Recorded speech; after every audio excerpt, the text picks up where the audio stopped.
So I know people will be signing on for the next minute or two, but we want to get started, not to waste anybody's time. But thank you for joining us for season 3, episode number 3 of the Global Radio Ideas webinar. My name is Ken Benson from the P1 Media Group, and our company does research, consulting strategies for stations around the world. And joining us from Stuttgart, Germany, the home of Mercedes-Benz and Benztown, the global leader in imaging and production, a guy with a bigger title than mine, Mr. CEO Andy Sanneman in the house.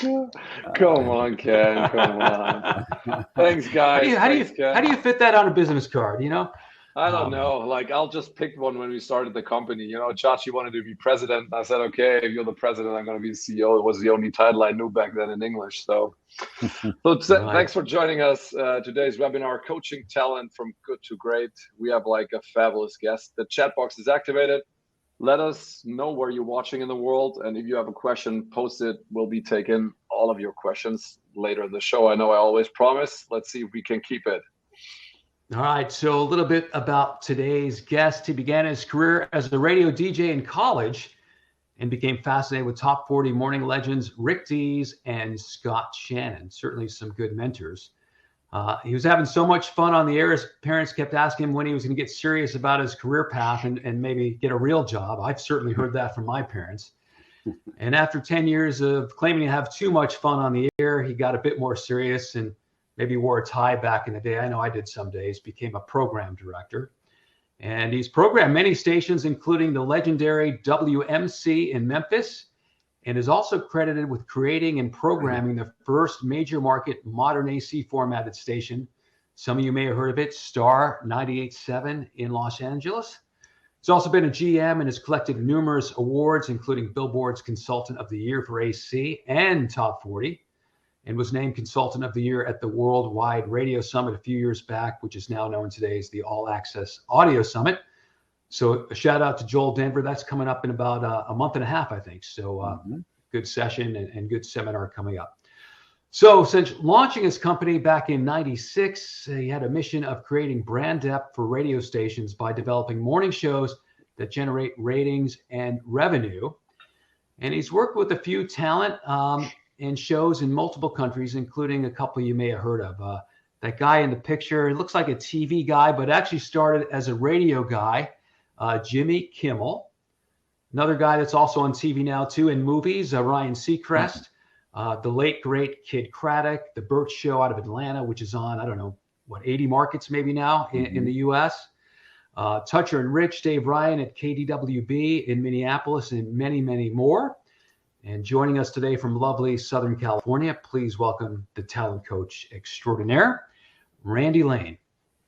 Thank you. Randy, so good to have you. Yeah, I'm out of breath after that introduction. I mean, I've been around a long time, Ken. Yeah, maybe Randy can help you and I to get some better presenters. I mean, I'm not sure if we can keep up with Jimmy and Ryan, but maybe with the Burt Show, Toucher Rich. Let's see. So, Randy, it's a pleasure to have you. It's fantastic. Thanks for being here. And before we jump in, coaching talent shows from good to great. Let's begin by telling us something, and that's my favorite question. Something people may not know about you. Something unexpected. Okay. Well, they may not know that I'm an avid environmentalist. And to me, long term, that's probably the most important issue that we have today. And I've been a member of the Sierra Club, active in organizations like Save the Redwoods for a long time, and just involved with cleaning up trails, repairing trails, and making donations, that sort of thing. And as you can see, I'm also an enthusiastic hiker. Love hiking. I hike multiple times a week here in Southern California, and I've had the privilege to be able to hike in Germany and Italy and the UK as well. Fantastic. Yeah, it's a beautiful picture. And so you're not only saving the forest, you're actually saving radio shows. And yes, that's what we're going to talk about today. I have a dual mission. So, Randy, I know as we chatted preparing for today's webinar, you and I both agree with this. That not a lot of coaching occurs for radio talent. And I think there's maybe a couple of reasons. One is program directors are rarely ever trained on how to do it. So there's just general lack of, I don't know if it's a fear or something. And it's an uncomfortable thing to really sit down with your key talent and tell them things they need to improve and things they're not doing well. But regardless, talent is radio's key differentiator and our competitive advantage against the streaming wars. So I want to ask you, why is it important, and how can we improve as an industry, taking our greatest asset and making them better? Well, first, it's important. I believe that the future of radio is talent. And we've seen studies here recently that the number one reason that people tune in, even the music stations, is for their favorite personalities. And so it is very important. And I agree with you, Ken, that talent is the great distinguisher. And I think the reason that we don't have great coaching in the industry right now is for the last couple of decades, most programmers have been focused on music, on programming, marketing, research, and that sort of thing, but not really trained in being able to sit down, have a relationship, and coach talent. And the other thing that's happened, and this probably started back when the recession happened around 2009. There's been a lot of downsizing in radio, particularly in the U.S. And now we're finding ourselves in a situation where programmers are wearing many hats. They're programming multiple radio stations in a cluster, have multiple jobs, and so there just isn't the time, and as you said, not the expertise to coach talent. So if I were a PD today and really didn't have any formal training in coaching talent, are there a couple things that you would tell me that helped me start that process? Well, one very easy thing is to actually sit down and listen to breakfast shows, listen to morning shows, spend the time there, have a relationship with talent, discuss their shows and everything, and also watch other forms of media, watch television, listen to podcasts and those sort of things. And not, you can listen for enjoyment, but also be noticing what they're doing, how they're structuring things, what that process is. And I think the more that you are aware of the creative process itself, you're going to be better at coaching talent as well. Yeah. And our webinar today is obviously called Coaching Talent from Good to Great. So, is there a specific process, Randy, that are using, like, basically, we heard so many great names. So how do you take a young, let's say, Ryan Seacrest and make him a superstar? Obviously, talent need to be involved, but is there a process to what you do?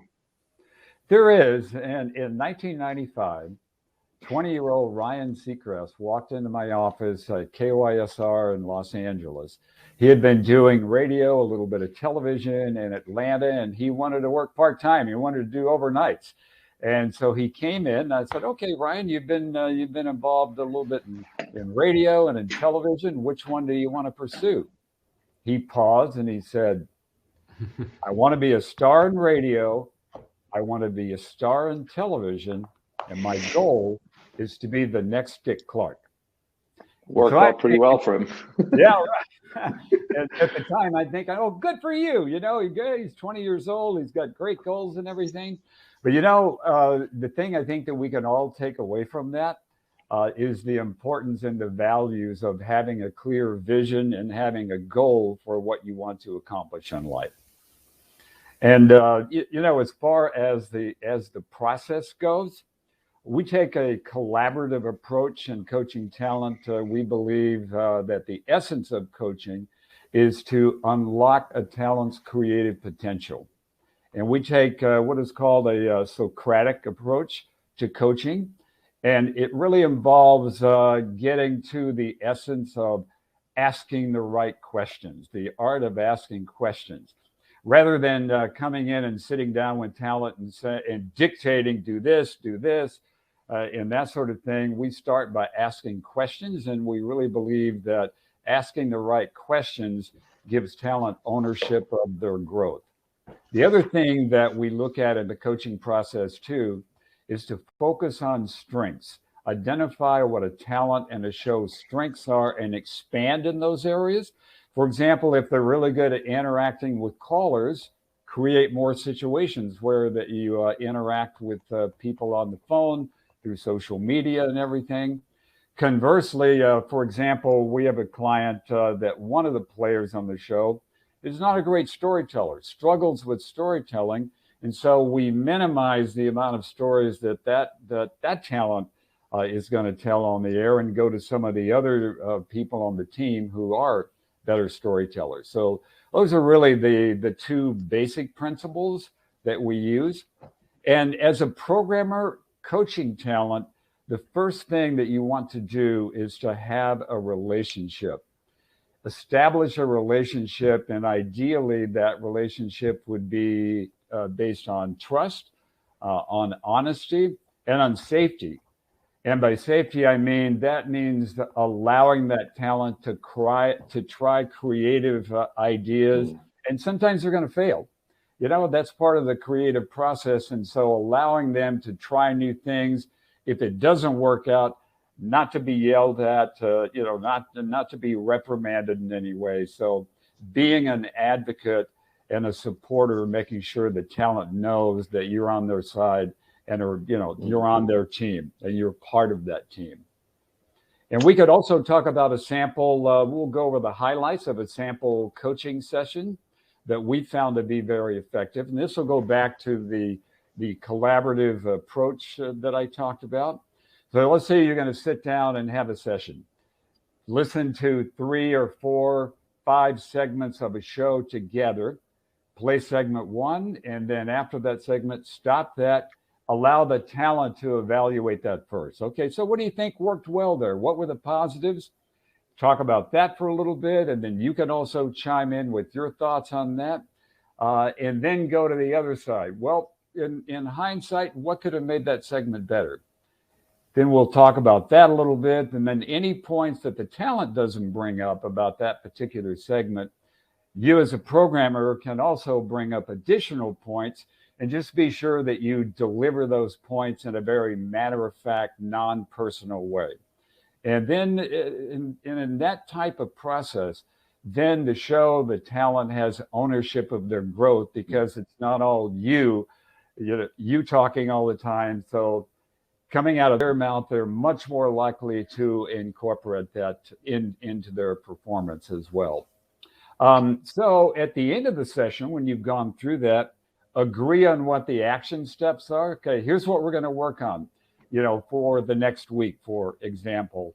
And then have talent follow up with a bullet point review of the action points. And the reason that we do that we found that if the email, the memo comes from talent themselves, they're much more likely to incorporate and work on those action points rather than coming from the programmer. Well, that's really smart. Just a little follow-up on the questions. First part, like what type of questions do you ask? Give me an example. If you say asking the right questions, like what type of questions do you ask? Well, for example, you could say, well, how did you think the setup worked there? Did you get into it the way that you feel engaged the audience in the first 8 or 9 seconds? We know that we're dealing with a very short attention span today. So there'll be questions like that. If it's interacting with a caller, were you actively listening to the caller? Did you follow up on some of the responses that they had to say? Great. We're chatting with Randy Lane. If you have a question for Randy, please put it in the chat box. We'll take your questions a little bit later in the show. So Randy, now it's 2022. And the question I have is, what should announcers talk about? And what I mean by this, and to clarify, we live in this fragmented, really segmented world that's changed even dramatically over the last 10 years. You think about the recent Winter Olympics that just happened, or any of the award shows for the last couple of years have their worst ratings ever. And even the most popular television shows are maybe being watched by 1/3 of the people compared to 10 years ago. So this these mass things, these mass events, these unifiers that used to provide a lot of the content for shows, in my opinion, aren't really that relevant anymore. And you think even the last 2 years, besides COVID and now maybe the Ukraine war, which aren't the most fun topics to talk about on an entertainment-based radio station, what do you tell these guys to talk about? Well, you make a really good point, too, about the fragmentation. For example, 10 years ago, American Idol in the US would draw about 35 million viewers as the number one show of the week. Today, the number one show, you're lucky to get 10 or 12 million viewers because of all the fragmentation. Even the Super Bowl, which everybody here assumes that everybody watches the Super Bowl. Well, about 115 million people watched it out of 330 million people. So you can see what smaller percentage of the audience actually sees a television show that you might be talking about. So what we suggest to talent is that if you're going to talk about a television show, with 1 or 2 sentences, give the premise of that show and add a clip of audio to that. And that is going to make it much more inclusive. A lot more people will be into the conversation that you're talking about. And the other thing, we have to be much more selective on especially pop culture stories that you talk about today. And I hope you're not hearing that annoying leaf blower outside my window here. I thought it was a cow mooing, but okay. They're getting closer and closer. But so the point is that rather than go to announcement type stories in the entertainment world, like, okay, a group has a new album coming out, or there's a tour, a new movie is coming out in a couple of months, whatever that is. Focus on stories where there's action, where there's drama, where there's something happened. And when you can, always include audio to that story. Now, so that's why you can talk about entertainment, pop culture stories. In addition to that, local content has been growing in popularity over the last 3 or 4 years. It still has to be relevant, and people have to care about that content. But when there are relevant local stories, you want to go there.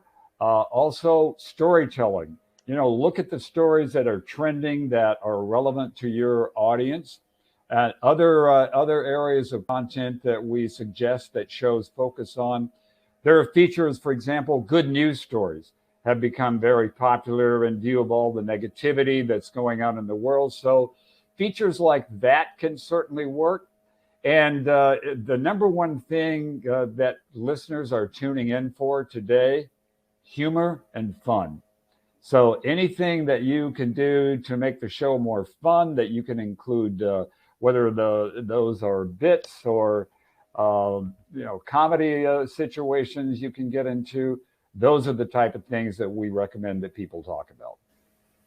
It's basically storytelling too, and a lot of those can come from the cast on a show with personal stories, as long as those personal stories are relevant to the audience. But humor and fun, those are the main draws. Those are the big draw. Humor and fun has always been a big attribute for breakfast shows, morning shows around the world.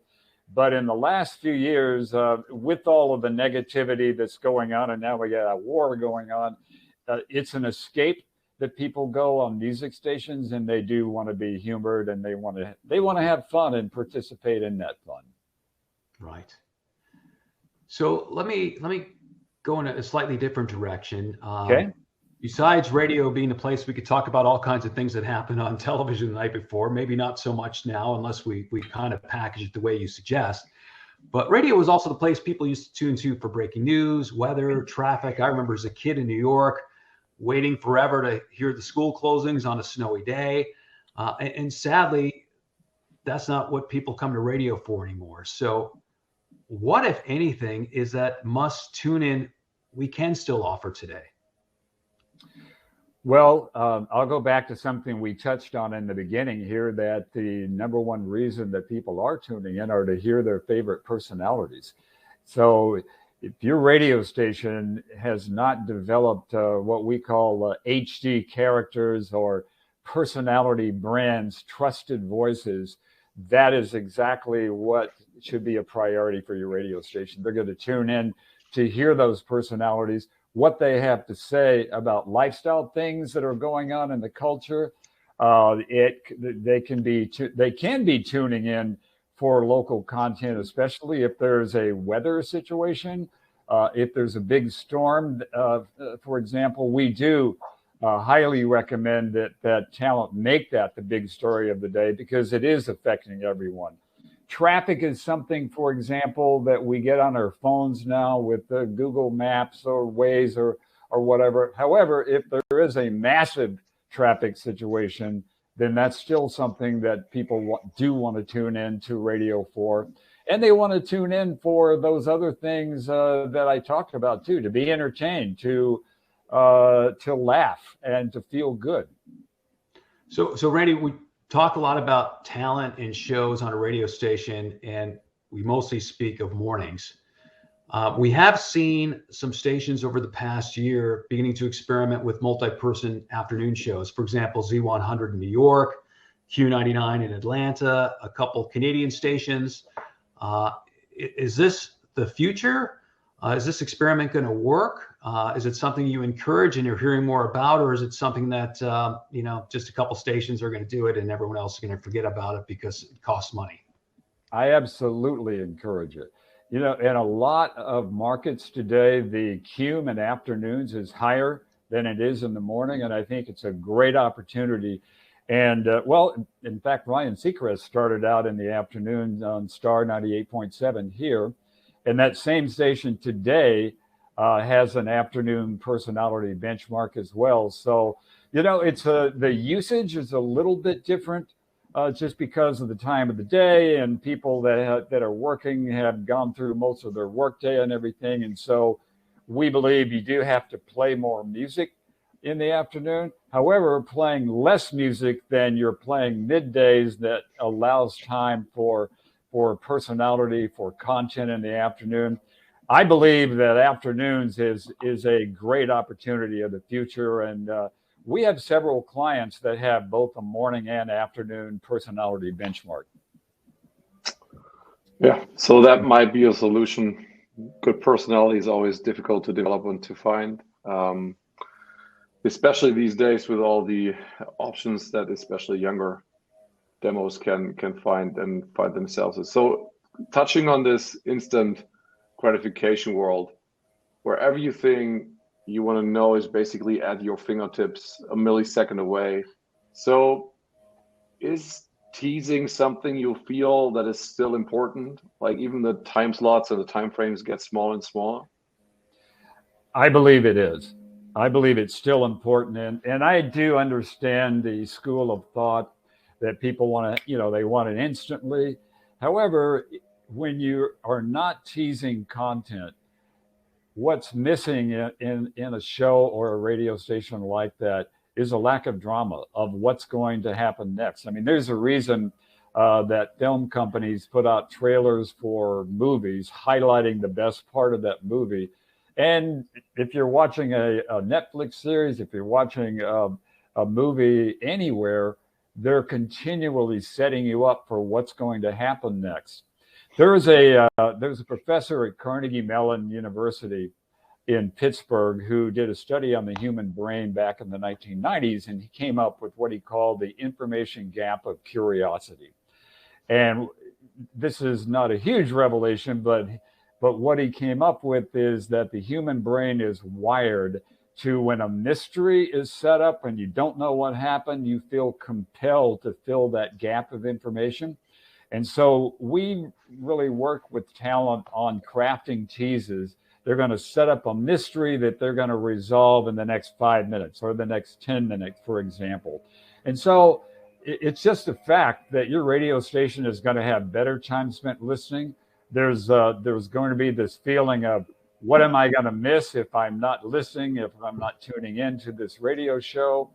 Storylines, for example, of something that's going on. Maybe a cast member is about to get married, taking them through that process of finding out what's going on with that storyline right now. So, Yes, I still believe very much in teasing. It highlights the content, and it also highlights the characters on the show as well.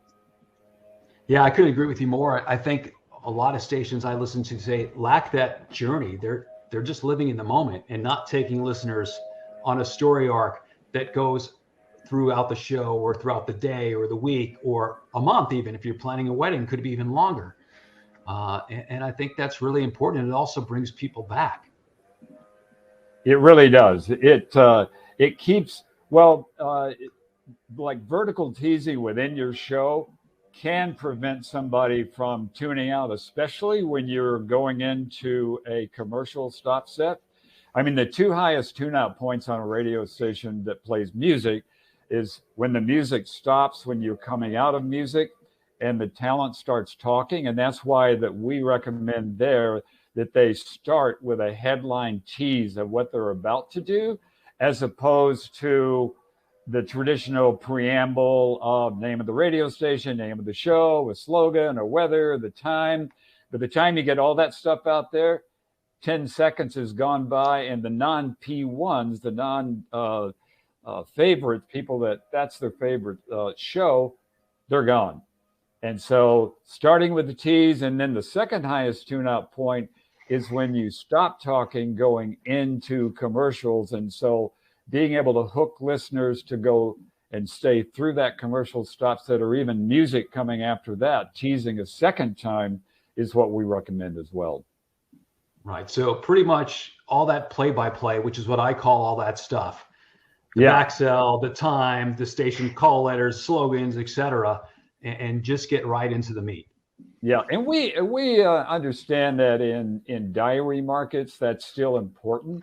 However, if you get the headline out there first, we're going to get to that in a second, then have all of that stuff. And another way of doing it is just have the name of the radio station and the show with a produced rejoinder that's very short, 3 seconds is all you need, something like that. And then the talent can come on, hit the ground running with a headline and directly into the content. And I think you have a much better chance of holding people and maintaining and increasing your time spent listening. As long as the content is good, though, right? Because I mean, that's right. Like the major issue here, right? That like a lot of people tease, but if I listen to the teasing, that's why I'm maybe not as a fan as you guys, because most of the teasing I'm listening to is kind of like, there is nothing mysterious. It's just Lane basically telling me what 3 songs they're going to play in the next 20 minutes. And like, you know what I mean? I think there needs to be really meat if you do the tease. That's what I feel about. Just the pure teasing is not going to hold people like listen to the station somehow, like you need to have the right content for the right person and tease it in a way, like you said it, like to make it mysterious and like people wanting to know what's going on. No, I agree with you. If your content is not there, you can do everything right with PPM, with all the mechanics, the structure, the teasing, and it will not make any difference. You got to have Yeah, we're chatting with Randy Lane. He's telling us how to take a show or a talent from good to great. So Randy, how does research or does research factor into this equation at all? It does factor in.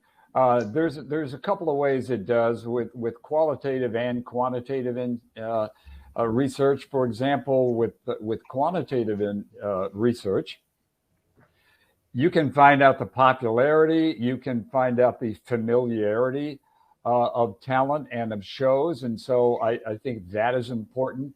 On the qualitative side, with focus groups or listener panels, you can go a little bit more in depth to some of the content that they're doing and hear what listeners are actually saying about that content. And the other thing, even with the ratings, the ratings are important too, which is a form of research, because the value of a show really depends on are they underperforming, even, or outperforming the performance of the whole radio station. And shows that outperform the radio station, let's say 10 to 20%, are typically shows that are going to have great value to that station. It's going to increase their value, and their contract is going to get renewed, and they're going to make more money too. So, Yeah, research. I think there's still a place for research regarding talent development. Also, like obviously, and that's then going to be my question. Obviously, spending a lot of time in the studio creating audio, whether it's jingle packages, imaging, ads, promos. There is, and obviously for me as an imaging guy, I feel it's super important to create those things and position the talent. But how important it is in your mind, like to do that for like a really successful show? I'm a believer in audio and production. From Andy, from what you're talking about, staging features, staging benchmarks, having music beds that will match the tone and the content of what a talent is doing, I think is really important. And you can also you can use production to highlight the imaging of a show, for example. Anything that breaks the pattern, we call them pattern disruptors, because the attention span of the audience is so short. But when you bring in a music bed, when you bring in a sound effect, audio, whether that could be a sound bite, whatever that is, jingles, all of those things that break the pattern and sound different from the dialogue or monologue that's going on, they're going to serve to re-engage the audience. And it's also going to give your show more dynamics and more sizzle as well. So yes, I think that production and audio are still very important to a show. Yeah, and I agree with your point. I remember seeing Randy Williams speak years ago, The Wizard of Ads, and he writes about this in one of his books about surprising Broca, which is a part of the brain, right, that likes patterns. Yeah. And by disrupting those, people are more likely to hear what you say. So that's why I get so frustrated sometimes with, it seems like every morning show runs the same promo. Here's what you missed. And most of the time it's nothing worth replaying anyway, but it's just that same pattern, and you hear those same pre-produced intros and you just don't hear it anymore. It just goes right over your head. Yeah, you bring up a good point on imaging too. I'm not a big fan of here's what you missed on the show, because you're locking yourself into having to come up with something from that particular show, and there's not always something you can capture in a few seconds. And so it's better just to say the name of the show that you're talking about, then a clip. Now, I do believe that having clips from a show is the best way to image and to get more people to want to try that show, because you're demonstrating what an entertaining show that is rather than telling them. Yeah, absolutely. I mean, I remember, Ken, sorry for interrupting, when I was producing one of Germany's biggest morning shows here, like we didn't do like backselling promos at all. We're just basically, coming back to your teaser topic, we never said like what you missed today. We'll basically already we're teasing the next morning with a big topic coming, trying to build this. And then obviously different times and different budgets involved with production people, but we try to build this mystique like for every morning that something massive is going to happen, and like something that's going to basically interrupt and make people crazy, like in the next morning. So we never played back clips from the show of the day. We always were basically going into the next morning already, I would play clips of the show. I'm just saying, don't go on and say, if you missed this show today, it could be a clip from yesterday. It could be a clip from six weeks ago or 6 months ago. You're just wanting to highlight what's really great about that show. And then I'm sure that some of our viewers here today are familiar with what we call character clip promos, and that would be That's clip what we did. Would characterize or typify exactly who that personality is. We're building images basically back in the days for for the specific people, like teasing the next morning. Fantastic. Yes. Okay, so Randy, right before we get to the audience questions, and there's a whole bunch already showing up in the chat box. Okay. One last question for you. Who are some of your favorite talent and shows on the radio today, and why should we go listen to them? Some of my favorite shows today. That's a tough question. Be careful. You're going to offend somebody now. You know exactly. that. I know. Let's put that disclaimer out there. Yeah. If I leave somebody out. I'll write them down, Randy. I'll have like pen and paper. It's like I'll write them down. So Randy said.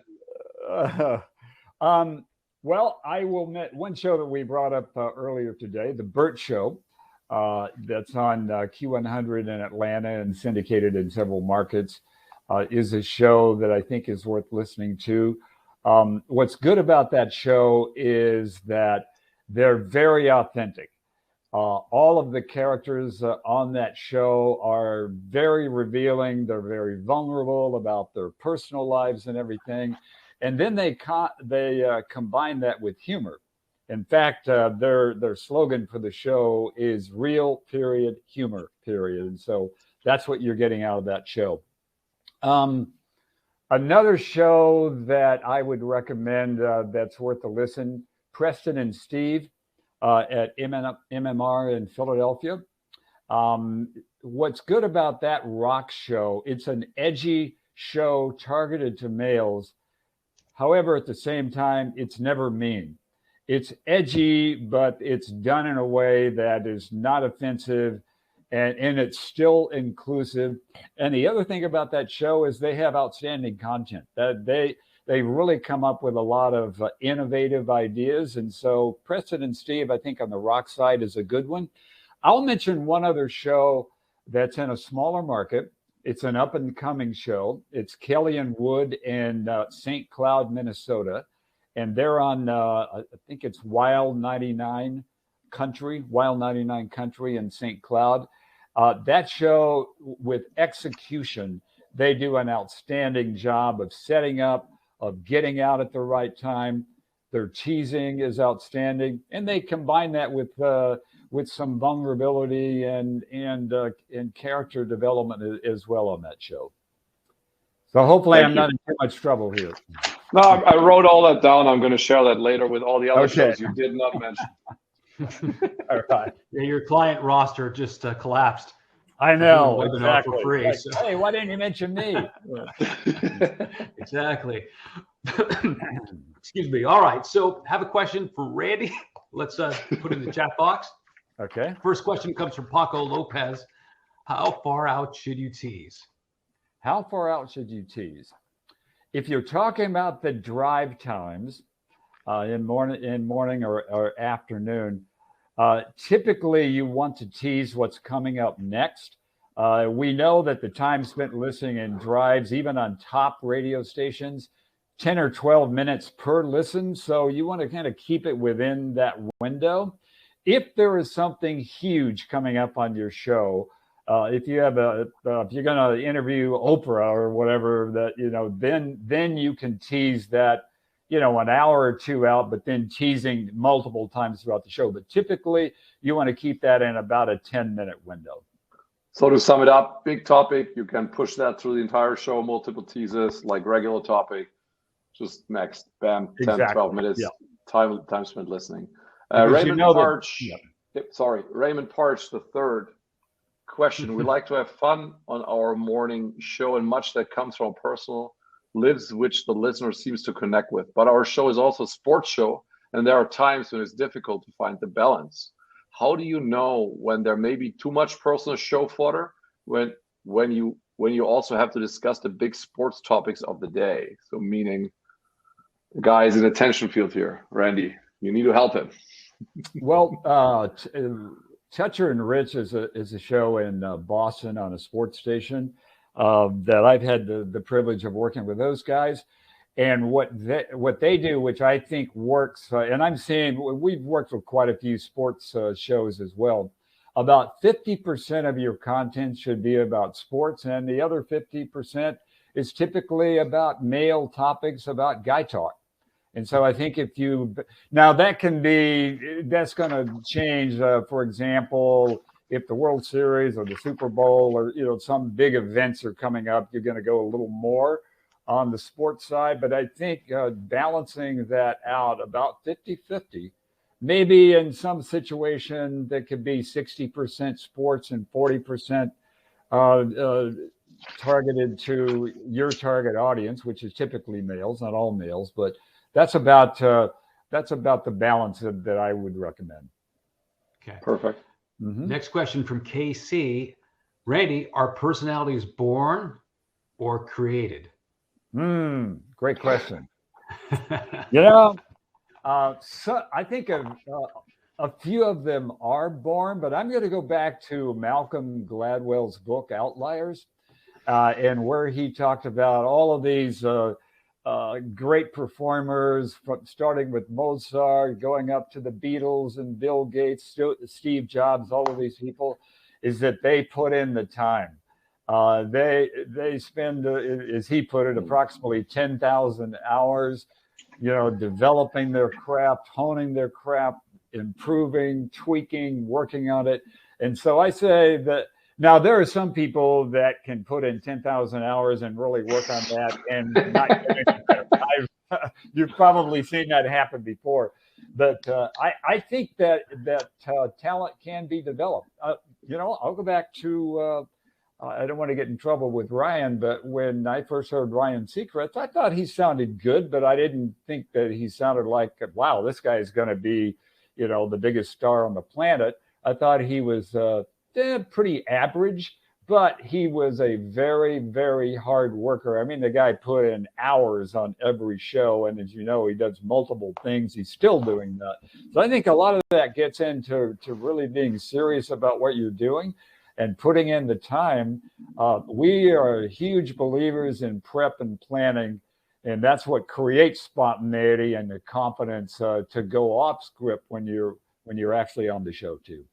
So Randy, let me ask you this. I think it's somewhat related, and I've had people ask me this recently.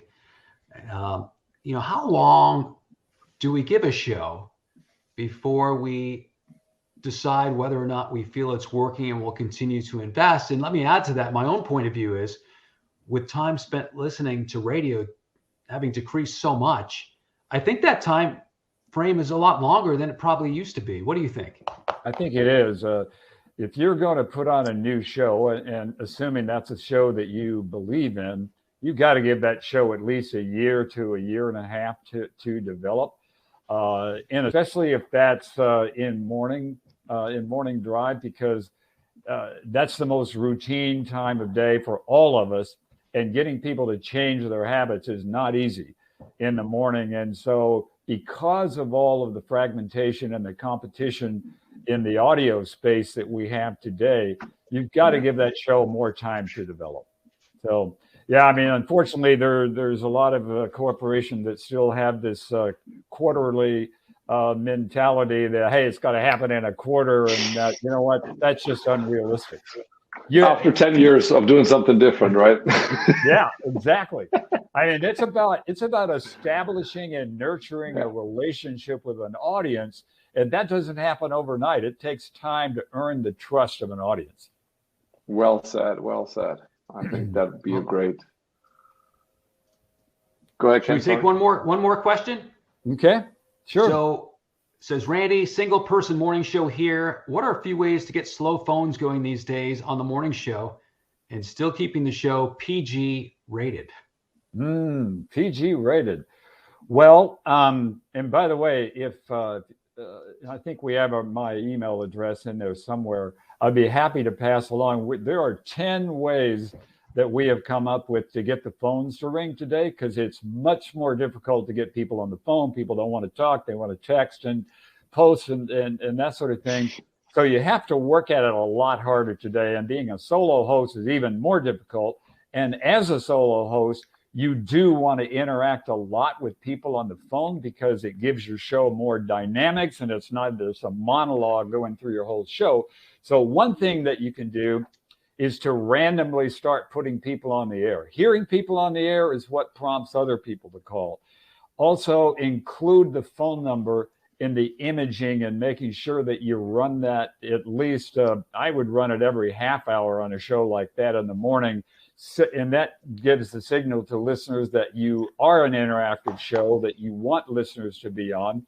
We've had shows having success with apps like Nextdoor, and just soliciting people that have interesting comments to go on, or other things that you can do. For example, posting topics on social media the day before, seeing what kind of comments that you're going to get, and then asking the ones that are interesting to go on the air. Same thing with texting. If you have a text line, You can get the number of that person, and so people that have interesting comments to ask them to go on the air with you.